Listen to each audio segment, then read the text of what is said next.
there tonight?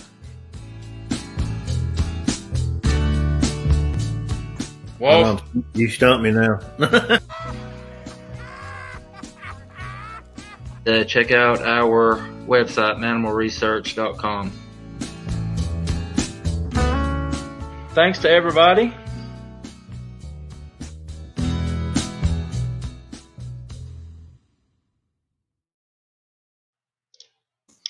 Hello, hello, hello. How's it going out there tonight? Hope everyone is doing well.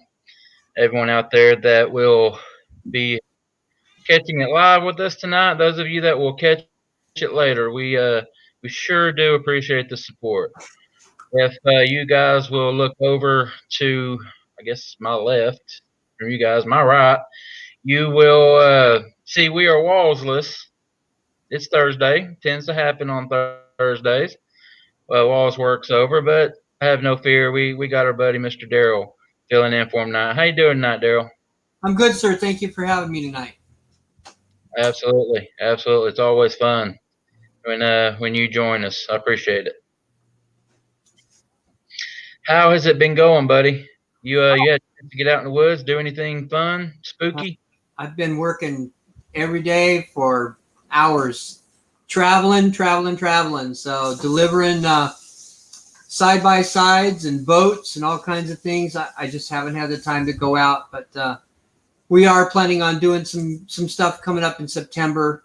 I will break that news to you as it unfolds. So I will let you know way ahead of time what's going to happen here, and then we can put it out on the air about what's going to happen. Sweet. It's big. It's big. So it's big. So I'm hoping it. I hope it goes through. So. Oh, so you got some big plans in the works. Big plans. Yep. All right. Is this give us a little tease? Is this Bigfoot related or spooky related? It's all Bigfoot related.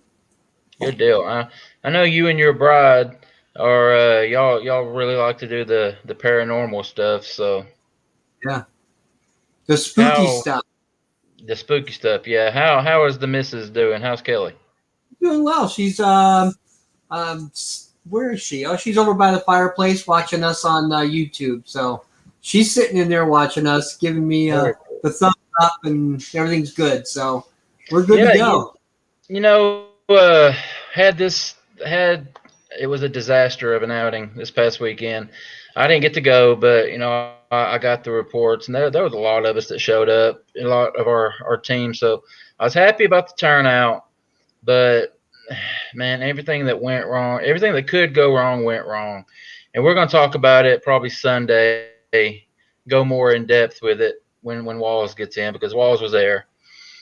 One of our members got stuck trying to get up to Corpsewood Manor, got his truck stuck. You guys remember me talking about Corpsewood Manor. Daryl, did you read up on it, get the story? I did. I've read up on a lot of the Corpsewood Manor and a lot of stuff right around me also. Fletcher Park, the gazebo, the hanging lady. There's a lot of – if you go to TennesseeHauntings.com. Oh, okay. It'll tell you all kinds of stuff where you can go. I know some of your listeners don't live in the Tennessee Valley, but there's a lot of go to haunted places near you. And if you're into the paranormal stuff, don't forget your camera. Make sure you have plenty of batteries because you're going to need those. So, and I've healed since I got beat up. Eyes all better, so I'm feeling pretty good here lately. Nice. Well, so about the Corpsewood, about the two gentlemen that were murdered, that lived at the house. Well, as I was telling you, and I will get into this a little bit. I'll spill Walls' thunder on this because I couldn't believe this when he told me. But the two guys that lived there, that built the house, they were murdered. Some people broke in and robbed them and shot them, killed them. Well, one of our members got his truck stuck going up to the house, trying to get up to the house. So they had to call a tow truck. And I kid you not, two guys came out to pull the guy out. I'm not going to say who it was, to pull him out and I'll be danged if it wasn't the two sons of the man that's in prison right now for killing those people. Wow. It was them. While they were waiting on them to get here, keep in mind, they didn't know who was coming, but they had their little ghost app thing, and people, our regulars, know how I feel about those ghost apps. I don't put a whole lot of stock into them. But three words were spit out back to back to back. One was homicide, the next one was compound, and then the next one was deceased. Wow. So those three words came out right before those two men showed up, who happened to be the sons of the man who killed the two men that lived there. Write it So down. you think Write it down. homicide because they were killed there, and then you think compound because the man's in prison. Yeah. You know, what were you saying? I would have gotten my car right there. They were stuck. Yeah, no. I still got my car though. But while they were waiting, and this was confirmed by everyone that was there, they heard, I think, 3 tree knocks in the area. Wow. And Walls talk about this stuff to anybody. He don't care. He's gotten us in trouble so many times. But he started talking to the guys and told them that what we were doing, we're there not only for the spooky stuff, but primarily we're Bigfoot investigators. So that's what we were doing. And he said that one of them didn't miss a beat, didn't skip a beat. He said, yeah, he's in there. We find tracks up at the pond all the time. We see footprints all the time. Bigfoot's up there. So the guys have agreed to come on and do an interview with us at some point. The sons of the guy that murdered those two men. So that's going to be in the works pretty soon too. But I thought that was neat. That's all I'm going to talk about as far as the trip. We'll let Walls cover the rest of it. Well, I will definitely be watching on Sunday. Yeah, it's going to be fun. All right, we got off the subject a little bit before we got everything going. I want to ask everybody to hit that subscribe button if you have not done so already. We sure would appreciate it. Again, our website is currently down right now. We're talking to someone about designing us a new one, so that will be coming soon, hopefully.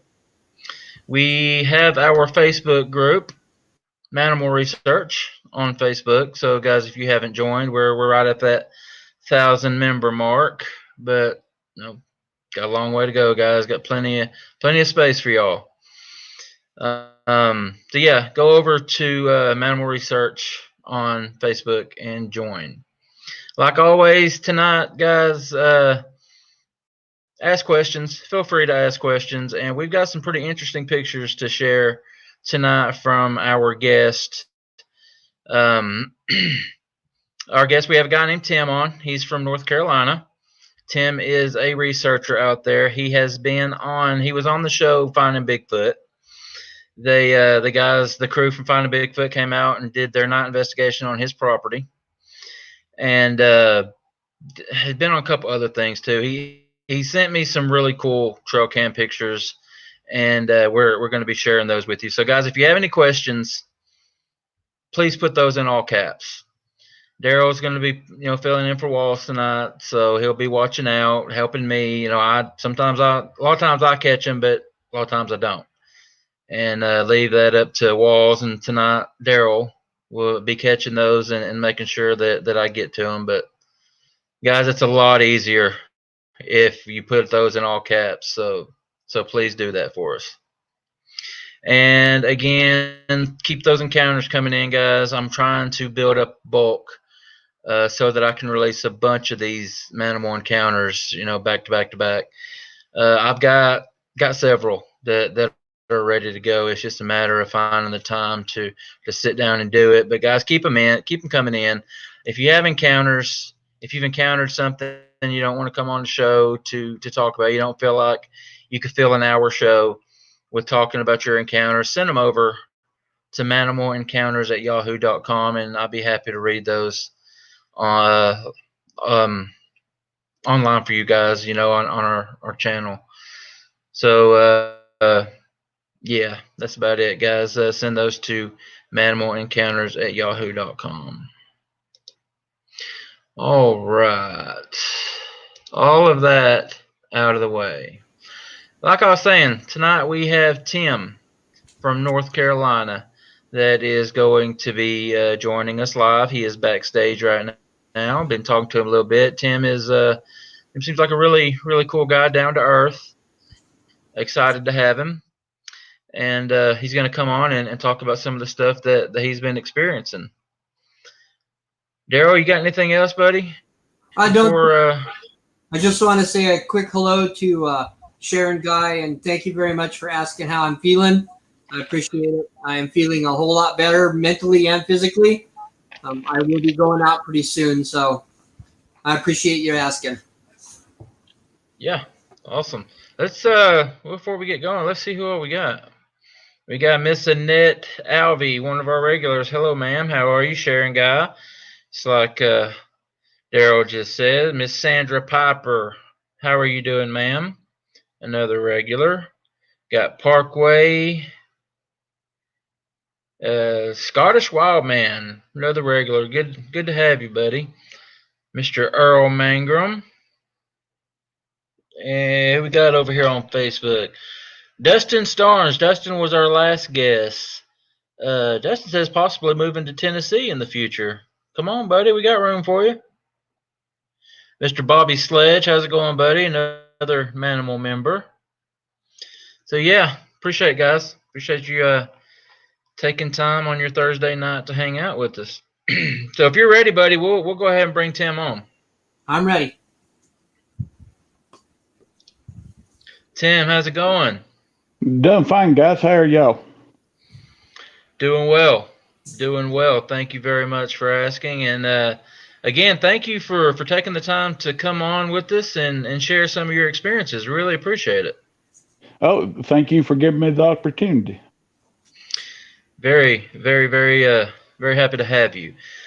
Tim, tell us a little bit about where we've seen you at. You have done some festivals, right? You were talking about where have you been, and you were on Finding Bigfoot as well, right? Yes, sir. I was on the I'll just get my mind, the Family That Squatches Together episode of Finding Bigfoot. And we do a lot of festivals in North Carolina. We're getting ready to do the Bigfoot 911 Marion Festival. We'll be there. Also having a festival coming up in Westminster, South Carolina. Just got through with one in Tennessee over in Townsend. And just take our evidence around and let people decide whether they want to believe or not. Very cool. That being said, I want to ask, what got you into this topic? How long have you been interested in the subject? And was it an encounter that got you started, or just what got you started? It was actually my dad back in the 70s here where we live. A place called Standing Indian is a big campground. Everybody deer hunted back in there back in the 70s, and he found a set of tracks, him and his buddy coming out one day in the snow barefooted, and they had walked by their Jeep and went on up through the woods, and he told me about it. So as a kid, you think, well, that's pretty cool, and then you read a little stuff. But as I got older, I didn't think that much about it. I was thinking, Pacific Northwest, if they did exist, I wasn't convinced that they did or didn't. And I figured if they did, it would be somewhere like that, or, somewhere away from here. And a buddy of mine, he had 3 boys that played a trick on him on his trail cam. They took a set of big deer horns and stuck out in front of it like there's a big deer on it. And he said, we got to pay them back. And I said, well, I remember Daddy telling me years ago about finding a big set of footprints. I said, I'll get me some boards and I'll cut a saddle set and we'll make some and we'll fool your boys. So we did. And one thing I should mention is they had just moved up here. They had owned the land since the 50s and come up from Florida maybe once or twice a year, so was practically never there. But they moved up and started being on the property full time. So we played the joke on them and got big laughs out of it. Well, me and him started noticing some yells and screams, and I'm telling him that ain't nothing that I know of. I've seen a black panther, I've seen the red wolves, all of that stuff. And I told him, I said, something just ain't adding up. I said, I don't know what it is. We was having going up to where we deer hunt and stuff. We was having stuff put across the trail. We go through, clean it out, come back. I've even had pine tree tops stuck up in the middle of the trail, stuff twisted off, broke over. And one night we was up in his loft. There's a hog coming in, rooting up his yard. And we was sitting up in the loft, was going to shoot it out the window with my crossbow. And 3 coons come out in the yard. And they fed around for probably 10, 15 minutes and run back in the laurel thicket. Well, all of a sudden, something grabbed one of them and started killing it. And anybody that's ever coon hunted, you know what the squall that they make. And it was squalling, and all of a sudden you just heard a big whoa, and everything went dead quiet. And I looked at my buddy and I told him, I said, that ain't normal. And then it started whistling. And I told him, I said, I definitely know that we don't have nothing that I'm familiar with. First, that's going to jump on a coon like that, unless a coon dog or something, but you'd hear it bark. And it started whistling, and it would whistle about every 5 to 10 seconds. And then when we decided we was going to go out and look and turn the light on, it quit.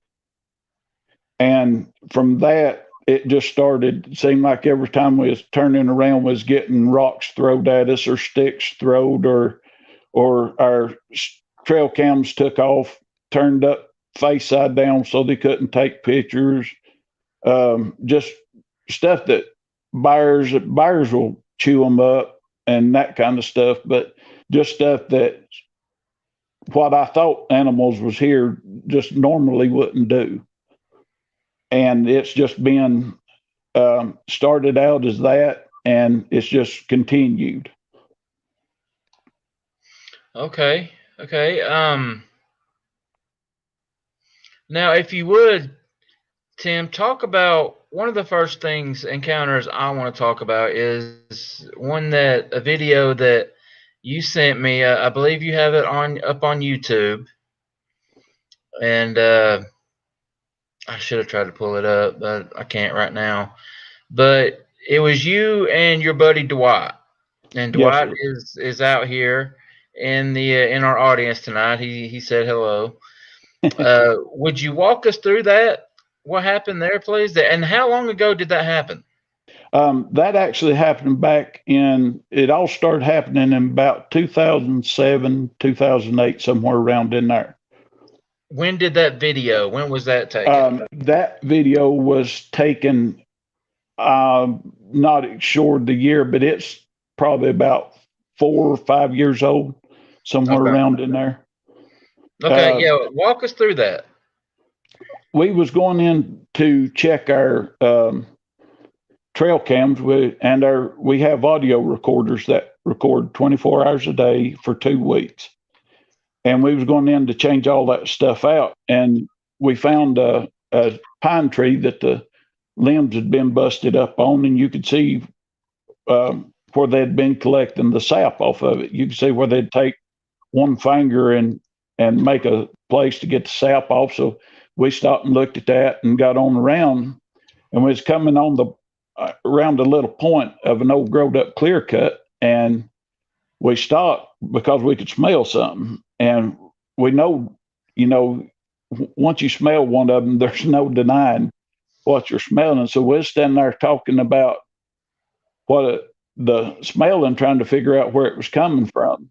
And I seen something move up in the clear cut. And I told Dwight, I said, I don't know if it's anything or not, but something's moving up above us. And it was almost like it was just flicking its hands or clearing out little twigs or something, and almost just like a little bird moving. And we kept standing there talking and watching, and then I seen it do it again. And the second time, Dwight took his camera and zoomed in and filmed it. And in it, you can see one that is behind a berm of dirt. You can see just its head. It's got a bright green leaf across its forehead, and it's looking out under that. And you can see the eyes, the top of the head, and all of that stuff. And that one followed us in and out of the woods probably a mile and a half or so. And it followed us back to within 50 or 60 yards of our vehicles. Now, how close? What was the closest that you feel like you got to it? I'd say when the clear cut was so thick, I'd say when he got the video, we was probably within 20, 25 yards of it. How well could you see it? You honestly couldn't see it that good.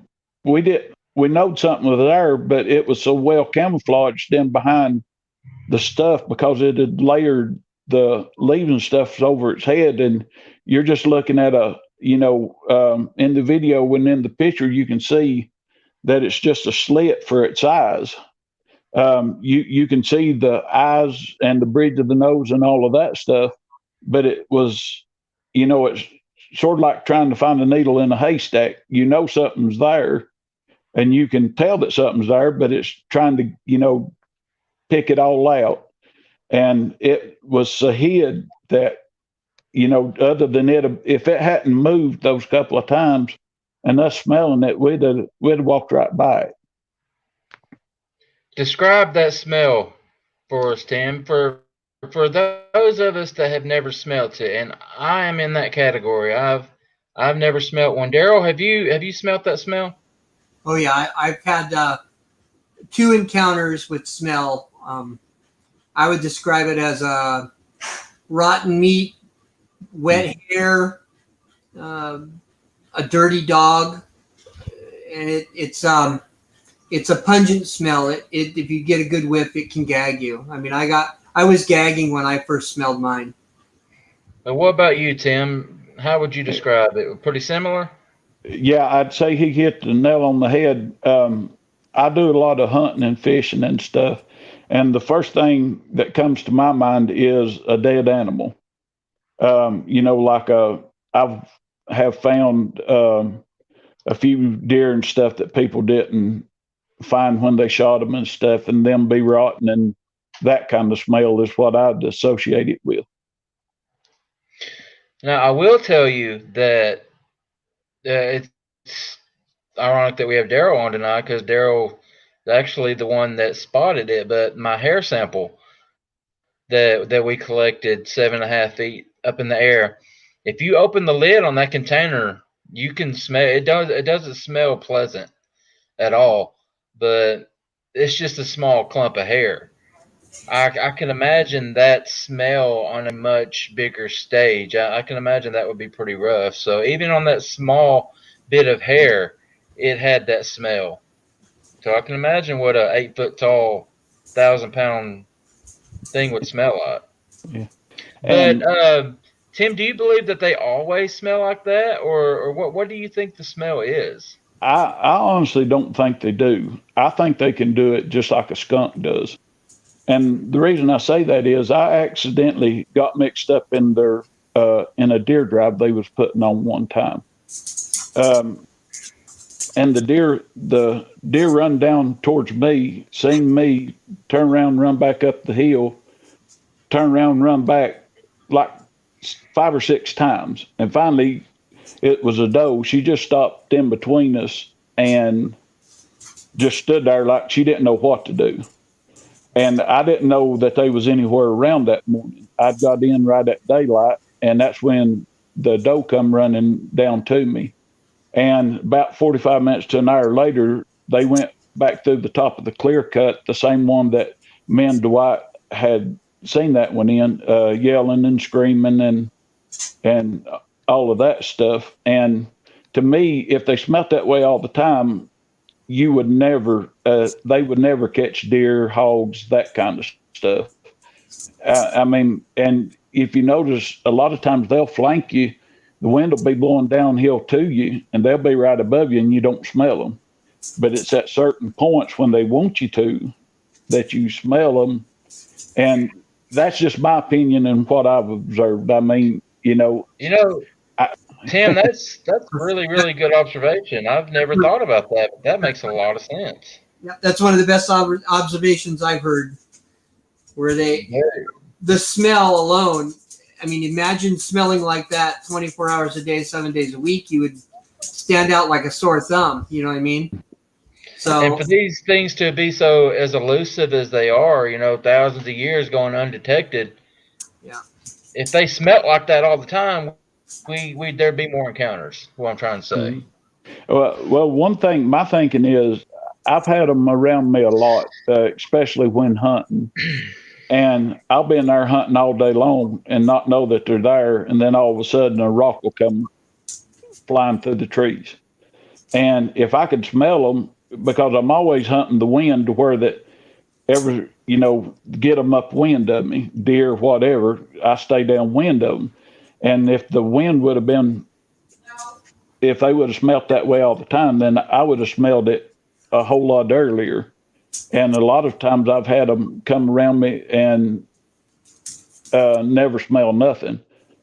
So the wind's blowing downhill. I can hear them walking above me. The wind's blowing to me, and you don't smell them. So that's just the reason I say that. I mean, that's just what I've sort of gathered. Yeah. Now, Tim, have you ever had, other than the one that you just talked about, how many other sightings, if any, have you had? I've not had what you call laying eyes on them, but I've had them circle around me, throwing rocks at me, sticks at me, that kind of stuff. But as far as putting the eyes on them, that's the only one that I know that I've seen. There ain't no telling how many you've looked at and didn't know that it was there, but that's the one that I definitely know for sure. Hey, Tim, and go ahead, Daryl. Tim, can I ask you a question? When you witnessed your first Bigfoot, how did you feel? I mean, were you scared? Were you excited? Were you how did you feel? Actually, I think I was more surprised. Okay. I've had a lot of encounters, and me and Dwight have been bluff charged and stuff like that, and I've never been scared. I've had them growl at me, and I don't have the best hearing in the world, so for them to growl at me, I had to be pretty close. Right. But I've never felt threatened. I always just act like they're not there, and I try to look and see if I can find them, of course, but I don't like take off running and screaming, that kind of stuff, because to me that'd be like a cat and a mouse. Mouse plays dead, the cat loses interest. So I just do my thing, and I've never had nothing that I've really been scared so far. I mean, tomorrow may be a totally different outcome. Now, I have a question here that was just written. Mrs. Albee wrote, Tim, have you heard them knocking back and forth to each other?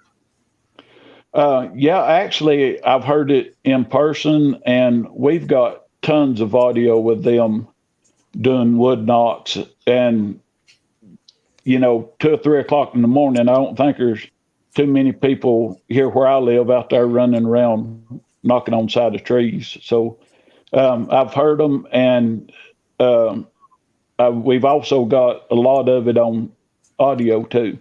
What's your theory about the knocking back and forth? I think it's so that they will know where each other are. Okay. Kind of a communication thing? Yes, sir. Yeah. Now, and I think, I'm sorry, go ahead. No, go ahead, sir. I'm sorry. You're the guest. I was just going to say, and I also think that's what the whistling is. They, me and my dad was hunting the same property, and there was two of them at him. One would whistle once, and the other one would whistle twice. He'd never heard it. And then after about 30 minutes, the one that was whistling twice circled around and come in up above me. Right. Because Yeah, we I agree with Annette there. I'm sorry. We've gone out before where we've heard growls, and we've kind of pursued. Kelly and I, we aren't fearless, but we're fearless. You know what I mean? There's a fine line there. But we've gone out where there's been growls, and we'll go towards the growl. But also, we've been pelted with rocks before. I took a good one across the face one time, and she took one across the back of the head. So, you know, to us, the growling and the knocking and the whistling is kind of like stay away from me. That's how I kind of look at it. So I just wanted to throw that in there. Now, Tim, have you ever had anything thrown at you, like Daryl was just saying? And we get reports all the time of these things throwing rocks at folks. I've heard about sticks being thrown. Have you experienced that? Yeah, I've actually had both thrown. The incident I was telling you about, the two whistling, when it left my dad and circled around above me, right about the time of day for deer to start moving, a rock landed, and this is up in November, so I know that wasn't acorns or nothing like that. A rock landed about, I'd say, 50 yards from me. And then about 5 minutes, it closer. And then about every 5 minutes, it got closer to where I honestly thought, I'm just going to see how close they'll throw it. And one hit about a foot or so away from me, and I thought, I'm bow hunting, so that's close enough. I called my dad up, and I told him, I said, they're throwing rocks. It's time for me to go. And he said, well, there was something down here whistling. One would whistle once, and the other one would whistle twice. He said, but I've not heard them in a while. And I whistled for him like they do, and he said, that's exactly what I heard. So, and we've been working on clearing out our trails to our tree stands and that kind of stuff, and had a lot of stuff thrown through the tops of the trees to get our attention. And it seems like they draw your attention one way, and we've learned when they draw your attention to the right, you better look to the left, because more than likely something's going on over that way. Yeah, they're going to sneak up behind you. I agree. Yeah. Now, let's talk about some of these pictures, Tim, if you don't mind. Okay. Give us a little backstory first about what's going on with these trail cam pictures of the raccoons and the trap. What's going on there? Okay. We'd build a trap to catch coyotes in.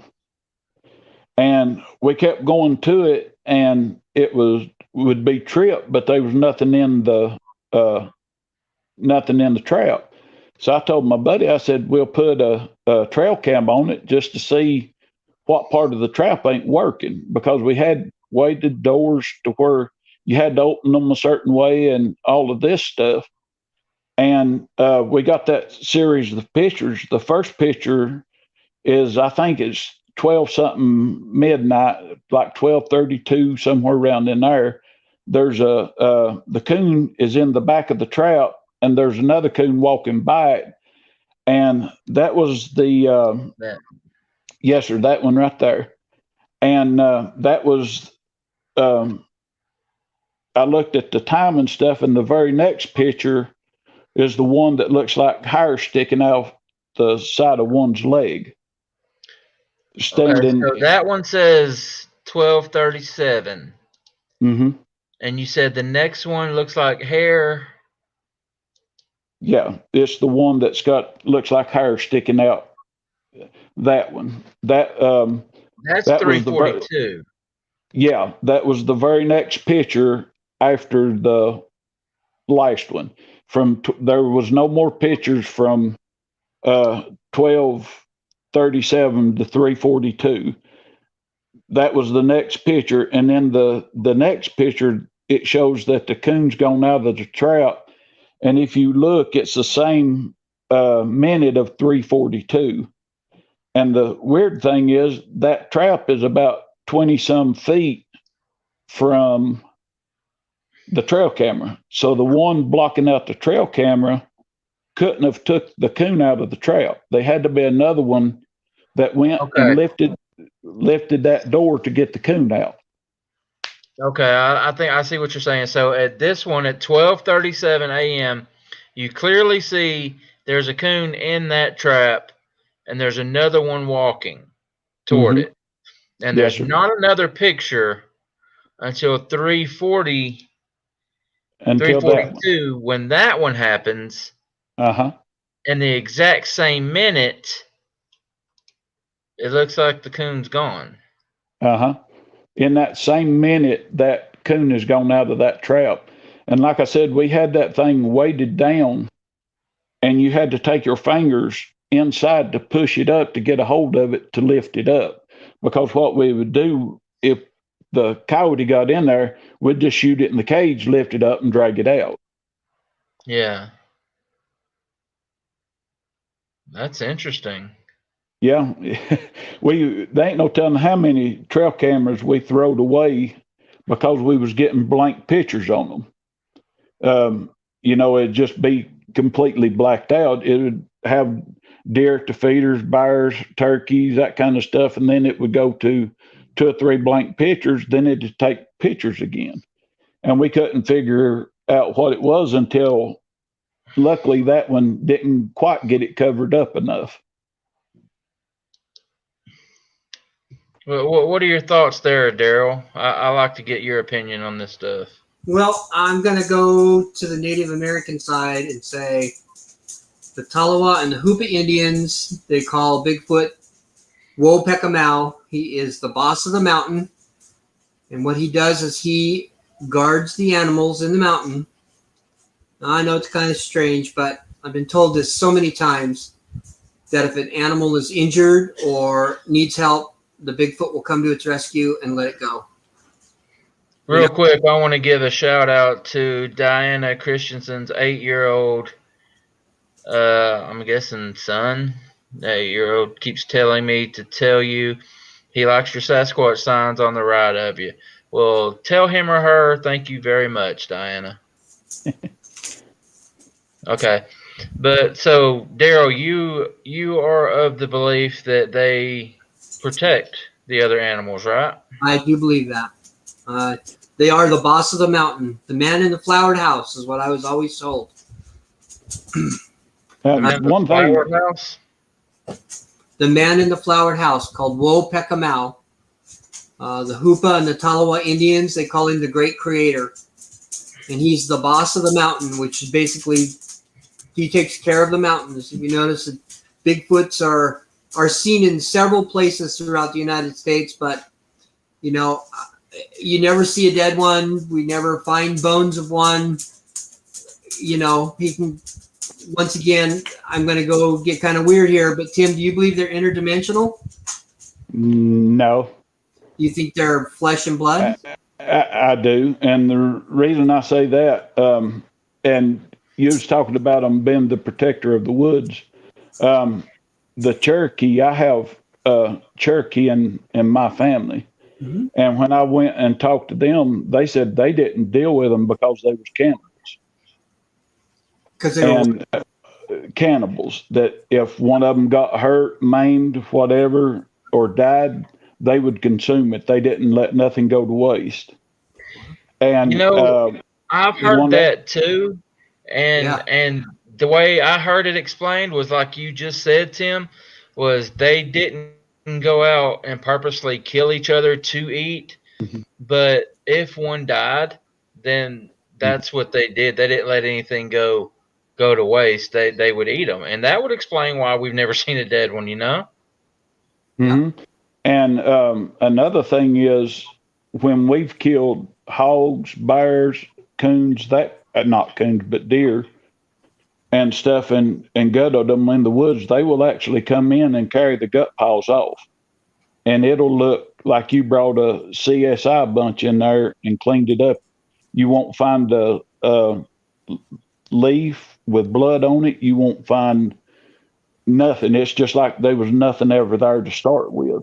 And anybody that hunts knows that if a bear or a hog, a wild bobcat, mountain lion, coyotes, whatever, get a hold of those gut piles, they make a mess out of it. But we have noticed anytime that we're hunting where these creatures are, you can go back and it's just like there was nothing ever there to start with. Yeah, it's like they just picked up the gut pile and walked away, right? Walked away with it. Yeah. Yeah, and And if it was a coyote or another scavenger animal, there'd be pieces everywhere. There'd be oh yeah, blood and yeah. And I've actually um, gone back and hog hunted over where you kill a deer at. A lot of times the hogs will come through and eat that, and it's a good place to go back and hog hunt. And they just, like I say, they just make a mess. Every animal that I know of will make a mess of it, except it seems like the Bigfoots just pick it up and carry it all off. My dad had killed 2 does at the same time. They run about the same distance, maybe 15 yards, killed over. And we gutted them in the same spot, went back a couple of days later, and there's not even a leaf. I found one leaf that had curled up like that, and there was just a little drop or two of blood in it. Even the leaves where the blood on the leaves where they had run that short distance was gone. Both gut piles was gone. The only thing we found was one hair on a stick where the gut piles was rolled in under it. There was one white hair off the deer's belly, and that one leaf that had just a drop or two of blood in it. wow. Tim, I got a request for you Okay. from Robin Moonshadow. Miss Robin was actually with me and Dwight when we had the bluff charge. Miss Robin Moonshadow said, ask Tim about what happened in Georgia, February 2019, with Dwight, Robin, and himself with the strange noise. I'll answer one other question. You asked me about the interdimensional stuff. I'll answer that right quick. And if I ever experience it, I'll be the first to admit that it happens. But my thinking is, if you can go from dimension to dimension, why are you hanging out in the woods? I'd be walking down the street eating hamburgers, cheeseburgers, and all that stuff instead of eating gut piles and killing coons and that kind of stuff. If it don't, to me, it just don't make no sense. And I may have experience the next time I go out that I have to say, I was wrong. And if I do, I'll be the first to admit it. But so far, just my experience, so far, I've never seen anything that would make me think that they're interdimensional.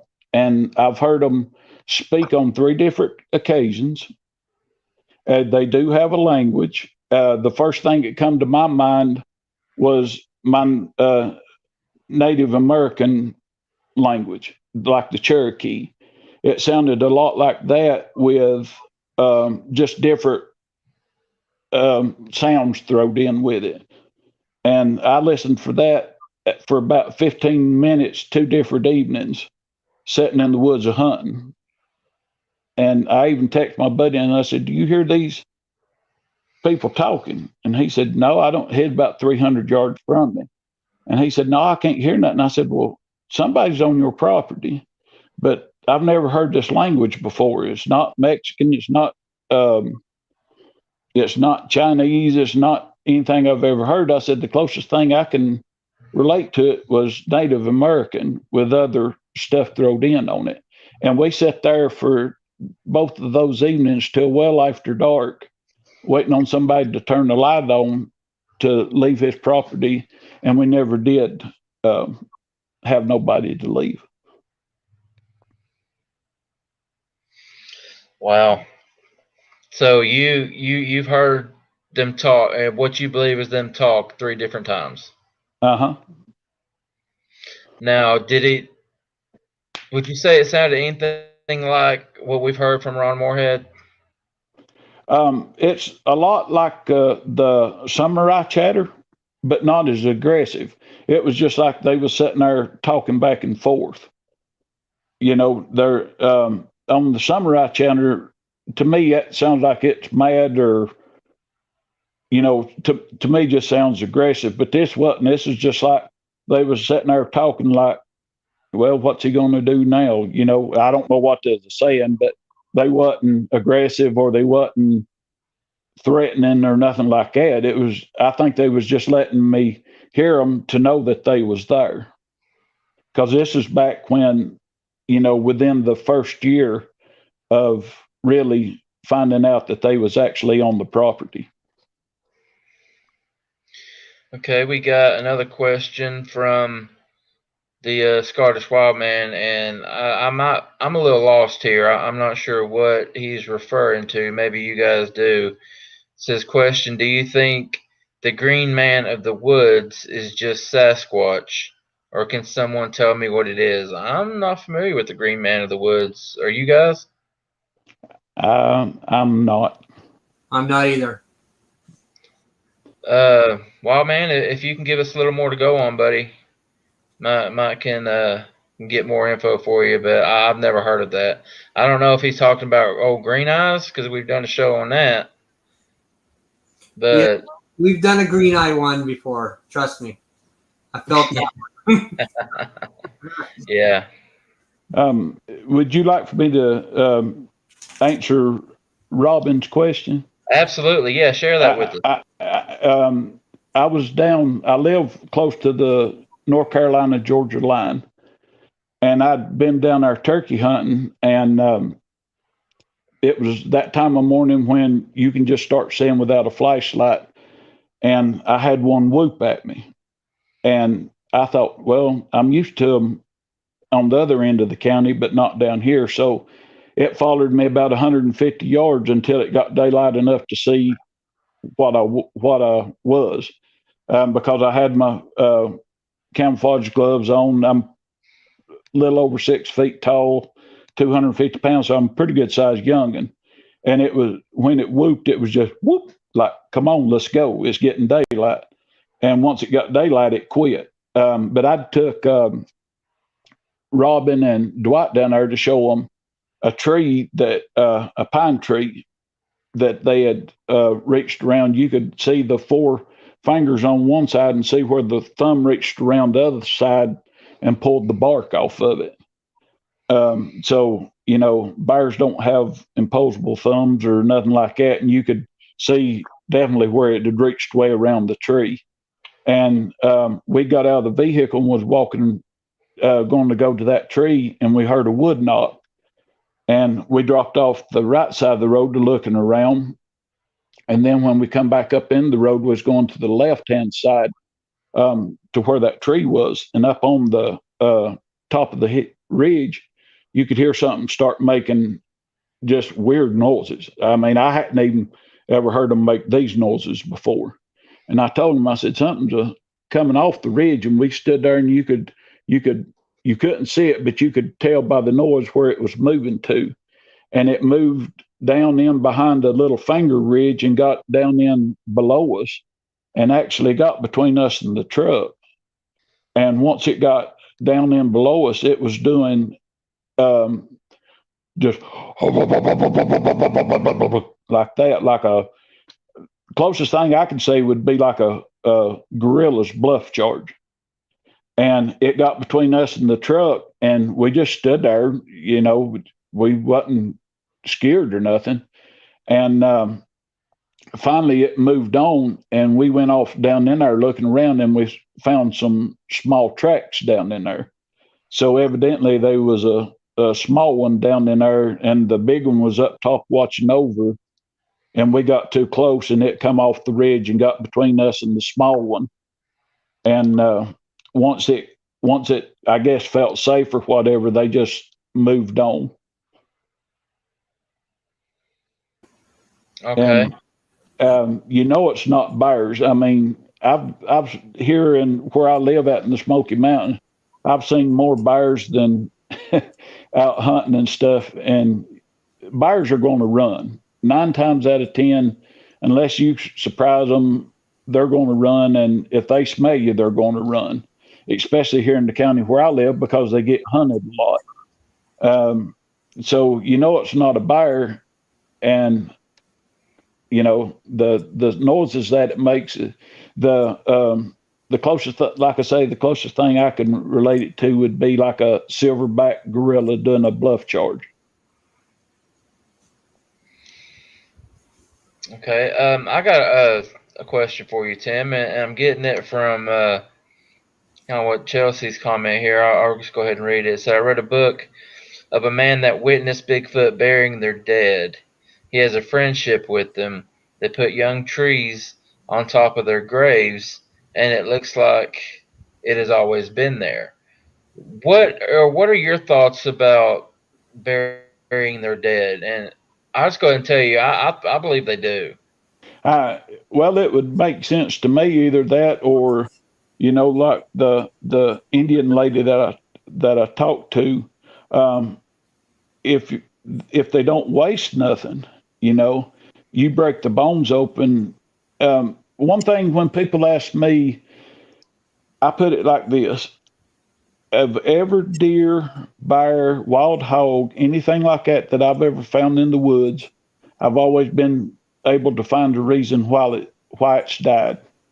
It's always, you'll either find a bullet hole or a arrow hole, or the arrow still in it, or something like that. I have never in my life, I'm 50 right now, 54 years old, and I have never found an animal in the woods that has died of natural causes. Um, a good point would be, we was squirrel hunting one time, and we kept hearing the weirdest noise and couldn't figure out what in the world it was. Well, we finally snuck up on it, and it was a squirrel sitting there chewing on a deer leg. And it was loud. I mean, it was making the awfulest noise you'd ever heard. But that hollered out deer leg was just resonating. That squirrel was eating it, getting the calcium out of it, I guess. So that might be one reason that you don't find it, as elusive as these creatures are, and as well as they stay hid. You've got all kinds of, if they don't eat their own, and burying could be a very great possibility. But if they didn't, it wouldn't last no time until all the scavengers would have it and have it scattered out to where it would be hard to find anything like that. I mean, in my opinion, they could very well be cannibalistic and eat their dead and still bury them, Mm-hmm. because you got to do something with the bones. Mm-hmm. They're not eating Yeah. the bones. Not unless they break them open and get the bone marrow out of them. And I would assume a lot of a Sasquatch's innards, insides are pretty similar to ours and other animals. They have Mm-hmm. intestine and stuff like that probably don't get eaten by them. Yeah. So I'd say some of it does get buried, and then some of it does get eaten, I would say. Yeah. But there are a couple more pictures I wanted to talk about, and we're coming up on an hour real quick. Time flies, man. I'm telling you, you get started in these things and it flies by. But this picture right here, and this is just my opinion, and not everybody agrees with me. Seems like most people don't. But I think this, of all the pictures that you sent, this one, in my opinion, is the most impressive. And I just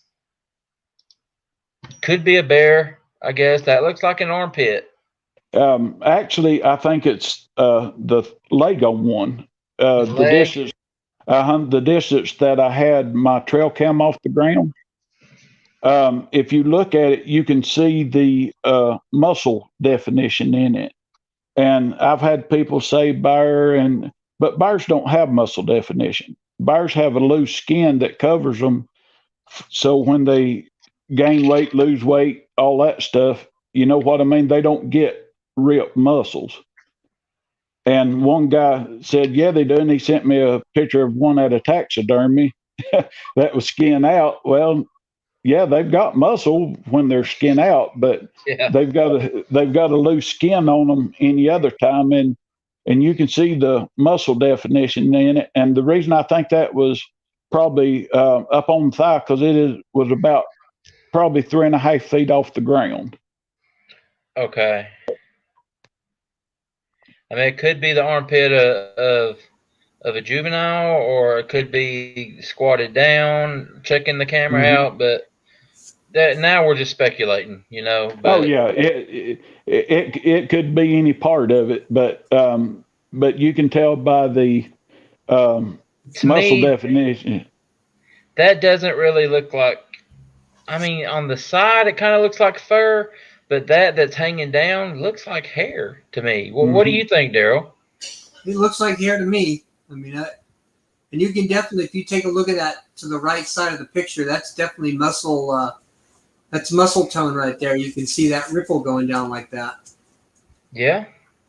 That's a very interesting picture. I will give you that. Okay. Now, what about this one here? And just at first glance, it looks like a head and some shoulders kind of coming in at an angle. Yeah, that one I actually got. That was the very first picture I got on my trail cams when I switched from the old timey regular flash to the black LEDs. That was the first picture I got, and the tree that it's looking out around, it would probably take all three of us guys to reach around it. That's how big the oak tree was. It was looking around from behind. And when I first got it, it was dark, and I kept thinking, well, it's just a deer's rear end. But then one day I thought, well, I'm going to lighten it up just to see. And when I lightened it up, I thought, well, that's a whole lot better picture than what I thought it was. And I'm like you, I honestly think it is the shoulders and the head of one looking around that tree. And as high as that is off the ground, it would just about got to be, because where that shoulder on, when I'm looking at it, the top shoulder, that shoulder right there is probably 6.5 feet off the ground. This is about 6 foot off the ground, you said? Yeah, the top part of it, the top shoulder. Yeah. Yeah, which would be its left shoulder, but it's on my right hand side looking at it from here. Okay. Sharing, guys, I googled what's the difference between hair and fur, and it's the same thing. And it seemed like Jordan did that too. My wife, Jordan, last time we had a show, we had the same conversation, and she looked it up while we were having a show, and it said that there's no difference in fur and hair. But to me, it just seems like fur is thicker. Yeah. You know? And we've actually sent off and had tested hair samples that we've found, and they come back meeting all the criteria of being a Bigfoot, Sasquatch, whatever you want to call it.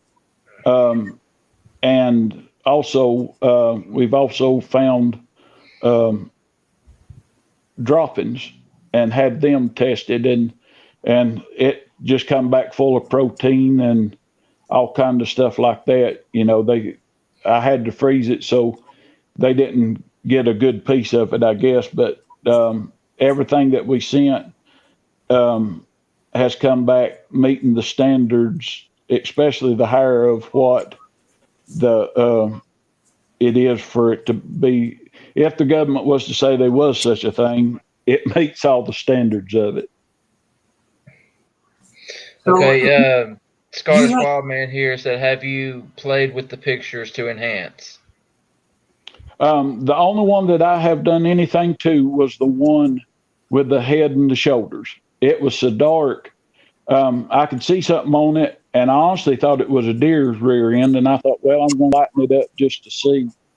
That's the only one that has had anything done to it, and I just done it on the computer photo editor or whatever it is. I just took it and lightened it up until you could see what was there. because it was, like I say, that time of evening, it was dark in the woods, and it wasn't dark enough for the LEDs to come on, but it was dark enough to where it didn't take a normal picture. So, Tim, did you say you had hair DNA analyzed? Yes, sir. What did it come back as? It come back, the best I remember, and I could be wrong, like 98% primate, something like that. Okay. Or unknown primate. Miss Robin is actually the one that's had it tested for us. Okay. Can you talk about who tested it, or do you not want to talk about that? Oh, I honestly don't know. I sent it to Canada with her. Okay. So you have hair left? Oh yeah, I take some to every festival and stuff that we do. Okay. I take it with us and show people what it looks like. Okay. Because I have hair, and I know Wayne has hair, and I know that some of the prior guests have some hair, and we would all like to try to get a strand or two together and do a comparison. You know, and see if they're, because me personally, I'd like to know. I had hair done in the 90s, came back as a primate, an unknown, and I've also had hair done recently. But have you had any encounters where they've knocked on your door and told you to be quiet? No. Not yet. Huh? Not yet. I mean, it wouldn't help even if they did. I'm just one of them guys that I know what I know, and nobody's going to silence me. It don't matter what they do. So, well, yeah, you're a good man, my friend. You're good. You're a lot braver than I am. You know, we had one guy that done the Oklahoma bombing that time. He stayed hid in the woods here around my house for 2 or 3 years before they ever caught him. So they can't find me. Daryl, you got a question, buddy? Came back as a Gigantopithecus blackie. I can't believe you just said that. I did. I thought that was our little secret. They don't know. It's only what we did talk about that in one of our other shows. So yeah, cat's out of the bag again. We didn't have as many subscribers back then. We probably got over twice as many now, but Daryl has some stuff that has come back reportedly as Gigantopithecus blackie. Take that for what it's worth. And then on top of that, you get the knock on the door, and the restrictions come out. And I have also seen some of Daryl's gag orders. Yeah. So yeah. So that's why I asked you, Tim, if you had knock on the door. No, sir, not yet. One thing that I can remember Miss Robin telling me about the hair was like it was almost waterproof. It would not soak up water, almost like it repelled water. I don't know if you have noticed that, or because it was so tightly woven that you could actually lay one in water, and it wouldn't even soak the water up.